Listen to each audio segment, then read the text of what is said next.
নমস্কাৰ বন্ধু বান্ধৱীসকল, সকলোকে মোৰ চেনেললৈ স্বাগতম জনাইছোঁ। আছাম হায়াৰ ছেকেণ্ডেৰী ৰিজাল্ট অহা 25 জুন তাৰিখে অৰ্থাৎ কালিলৈ ফলাফল ঘোষণা হ'ব। আপোনালোকে হয়তো সকলোৱে গম পাইছে। এতিয়া ফলাফলসমূহ চাব পৰা ৱেবছাইটকেইটা মই দি দিছোঁ।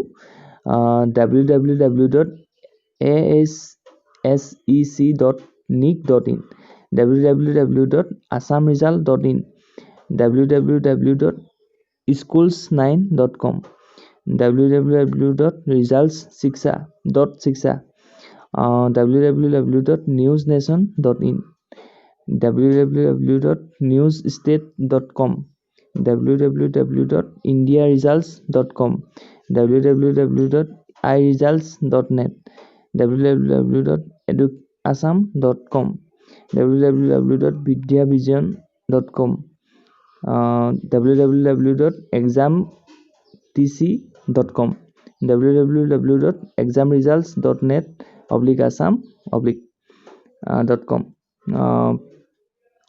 www.jagoranjos.com www.assamresults.com.co.in এইকেইটা ৱেবছাইটত আপোনালোকে অহা কালিলৈ পুৱা 9 বজাত আপোনালোকে ৰিজাল্টসমূহ চাব পাৰিব। আৰু এইকেইটা ৱেবছাইটৰ ভিতৰত যদি কোনকেইটা ৱেবছাইটত ৰিজাল্ট চাবলৈ কোনো ধৰণৰ ছাইট শ্ল' নহয় বা ৰিজাল্ট চাবলৈ সহজ হ'ব, মই কওঁ। মই schools9.com ৰিজাল্ট চাব পাৰে, indiaresults.com চাব পাৰে আৰু jagoranjos.com চাব পাৰে। এইকেইটা ৱেবছাইটত ছাইটটো সাধাৰণতে শ্ল' মই এতিয়ালৈকে পোৱা নাই, যিহেতু মই 5-6-7 বছৰমান ৰিজাল্ট চাই আছোঁ, হায়াৰ ছেকেণ্ডেৰী ৰিজাল্ট।